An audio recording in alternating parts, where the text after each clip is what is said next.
Welcome sa Panlasang Pinoy! Ako po si Vanjo Merano at ngayon ay magluluto tayo ng pineapple chicken adobo.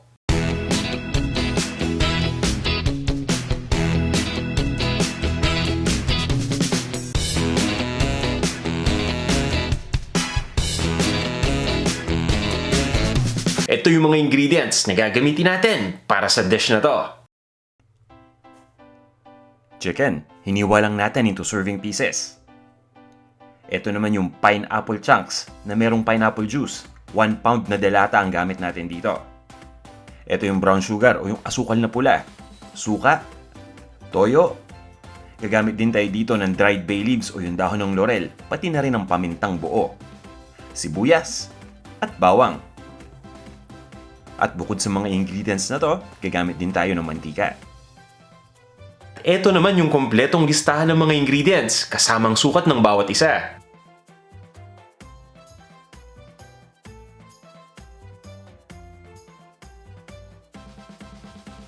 Handa na ba kayo?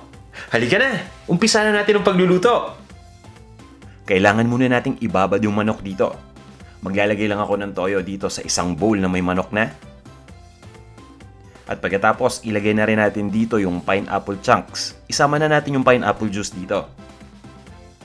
Itong toyo at itong pineapple juice na may pineapple chunks ang ating marinade ingredients. Ito lang, simpleng-simple, di ba? So ang gagawin natin dito, hahaluin lang natin ito mabuti. Siguraduhin natin na nahalo mabuti lahat ng mga ingredients na nandito sa bowl. At pagkatapos nito, ibababad lang natin o imamarinate lang natin ito ng overnight. Pero kung medyo nagmamadali kayo at hindi makapaghintay, kahit 3 oras pwede na to.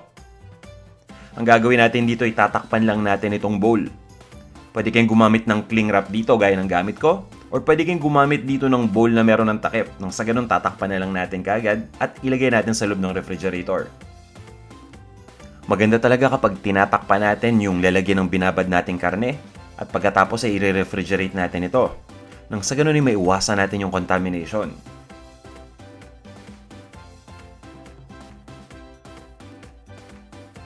At sa puntong ito, nababad na natin yung manok.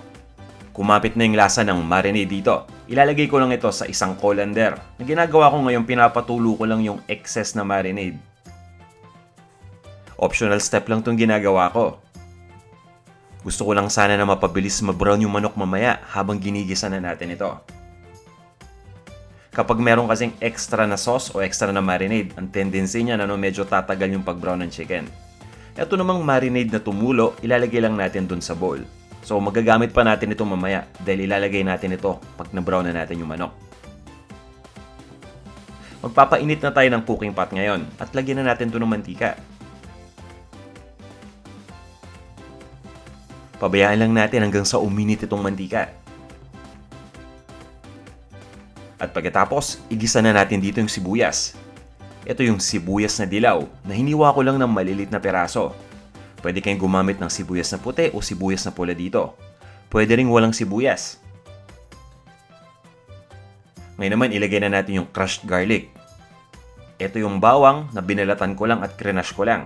Pwede ninyo itong dikdikin mabuti kung gusto ninyo.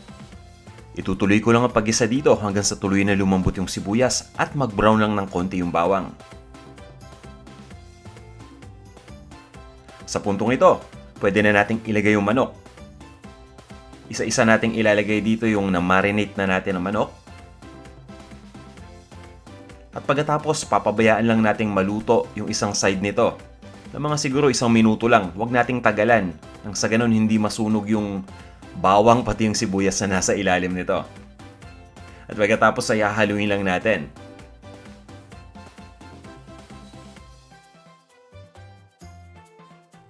Itutuloy lang natin ang pagluto dito hanggang sa mag-light brown na yung kulay ng outer part ng manok. At dahil na-marinate na natin itong manok, sigurado kong napakalasa na nito.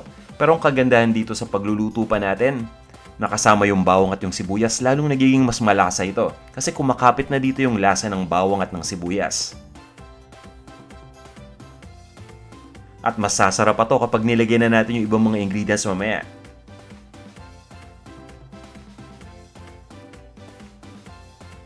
Sa puntong ito, na-brown na natin yung manok, ilagay na natin dito yung marinade. Ito yung toyo na may pineapple juice at pineapple chunks.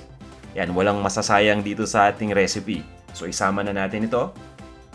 Pagkatapos haluin lang natin.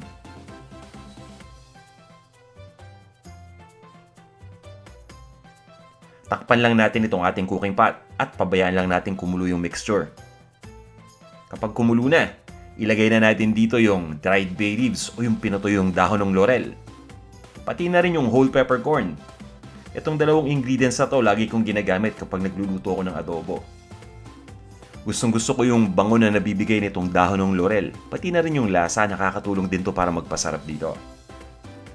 Siguraduhin lang natin na dumikit na yung dahon ng laurel pati yung ating buong paminta dun sa sauce nitong adobo. Para nang sa ganun habang pinapakuluan natin ito mamaya ay lumabas lalo yung lasa dito. Takpan lang natin itong ating cooking pot. At itutuloy ko lang ang pagluto dito ng 35 to 40 minutes. Low to medium heat lang ang gamit natin dito ha. Ngayon naman, ilagay na natin dito yung suka. Siyempre, hindi makukumpleto ang adobo kung wala ito. At sukang puti o white vinegar ang gamit ko dito. Kapag kumulo na yung mixture, haluin na natin ito.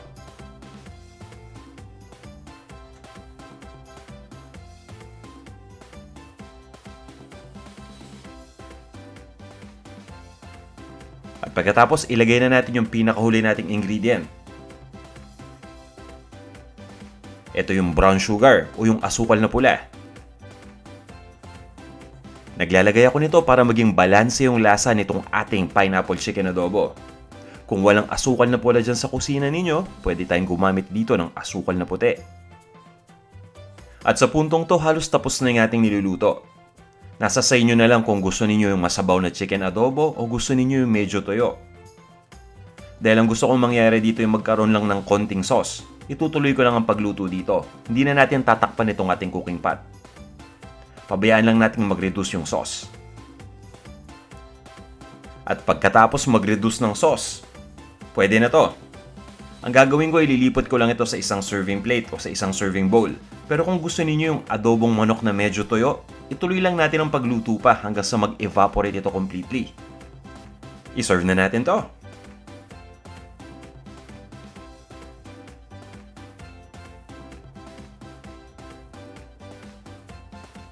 Ito na ang ating pineapple chicken adobo.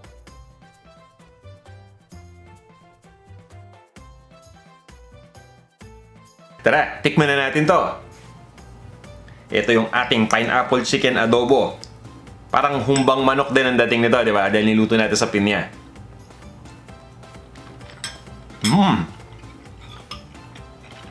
Ang sarap.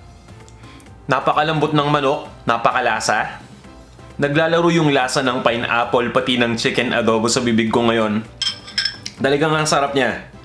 So ito talaga yung, kumbaga, humba na adobo. Pati yung pineapple ang sarap din eh. Dahil nga niluto na natin yung pineapple sa toyo, na may suka na rin, na may lasang manok. So, lumasa na rin to. Nasa loob ng pineapple yung lasa nitong adobo actually, no? So, ang recommendation ko sa inyo, mas masarap kung kakainin natin itong manok at pagkatapos sasamahan natin ng pineapple chunk o ng hiwa ng pinya para talagang full yung flavor. Masarap talaga. So, etong niluto natin ay mild adobo version. Hindi tayo gumamit ng tubig dito. Pinabayaan lang natin na kumulo itong manok dun sa pineapple juice. Kaya malasang malasa to. At tamang-tama lang yung alat niya dahil dun sa nilagay nating toyo. Ngayon, kung gusto niyo ng mas maalat na adobo, ang suggestion ko, tikman nyo muna yung dish kapag naluto na natin. Kung kulang pa ng alat base sa panlasa ninyo, pwede kayong magdagdag ng asin dito. Greetings muna tayo. Hello kay Jamboy Agapay at kay Alfred Manahan. Hello rin kay Sabusap Jocelyn. Sabi niya, salamat po ng madami sa new recipes. Nadagdagan na naman po ang lulutuin kong ulam. Malaking tulong ito lalo na sa aming mga nanay na laging nag-iisip ng masasarap na may luluto para sa aming pamilya. Salamat po uli and God bless. Salamat din Jocelyn. Hello kay Miss Raj Martinez at kay Ruth Torio. Hello rin sa'yo, Jasmine Dev. Hello rin kay Tab32 at kay Mel Jane Padon. Hi kay Josel Esplana. Pati na rin kay Saichin, Rizal Hagan o Racel Hagan. Hello sa'yo. Hi din kay Crystal Place. Sabi ni Crystal, lahat ng luto ko natutunan ko sa Panlasang Pinoy. Salamat sa'yo at di ako umaasa sa luto ng iba. Alam niyo, napakasaya ko kapag nakakakuha ako ng mga comment na nagsasabing natuto ko magluto sa'yo dahil sa website mo o sa YouTube videos mo dahil ito yung nagpo-prove na effective yung ginagawa ko o yung ginagawa natin dito. Kaya salamat sa inyo sa inyong mga feedback. O, tuloy natin. Hello kay Rebecca Tortusa. Next, hello kay King David Adrias, kay Chokting74, Makal, at kay Nani Rescue. Sabi naman ni Chef Allen, salamat. Na isang chef sa Hong Kong, may natutunan naman ako sa iyong bago. Maraming salamat po. Sabi naman ni Veronica Sanchez, nakaka-inspire naman ang pagluto ninyo. Pag uwi ko po sa Pilipinas ay lulutuin ko po lahat ng mga recipe ninyo. Hello kay Rian Medina at kay Shai Bautista. Si Shai nagre-request ng shoutout. Hi Shai. Sabi ni Abel Senaon, wow boss, sarap talaga yung luto mo. Namiss ko tuloy yung mga ginataan sa Bicol. Dito kasi ako sa Dubai pero lahat ng napanood kong video mo boss, ginaya ko. Kasi pag uwi ko ipagluluto ko yung mga kids ko ng mga recipes mo. Thanks talaga, dami kong idea sa'yo. Hello kay Raquel Niones at kay Chris Kaankan. At hello rin kay Nino Corona. Okay, eto pa. Hello kay Kathy Althea, pati na rin kay Jocelyn Tenido. At hello rin kay Arnie Francis. Okay, ito, last batch muna ha. Hello kay Sonilyn Tretler 12, kay Orly Conado, pati na rin kay Rastel Jane Kapatan. Maluka Busas, hello ulit sa'yo. Salamat sa walang sawang pag-comment dito sa mga videos natin ha. O yan, maraming salamat uli sa inyong pag-comment, sa inyong walang sawang pag-nood sa ating mga videos. Sana lagi kayo may natututunan sa bawat video natin na in-upload. Kung nagustuhan nyo tong ating recipe, huwag nyo sanang kalimutang i-like. At kung hindi pa kayo nagsasubscribe, nandito lang sa baba nitong video na to ang subscribe button. Sana yung mag-subscribe kagad kayo dito sa ating Panlasang Pinoy YouTube channel nang sa ganun ay ma-notify kagad kayo ng YouTube kapag may bago tayong video na in-upload. Magkita-kita ulit tayo sa ating susunod na video. Maraming salamat ulit!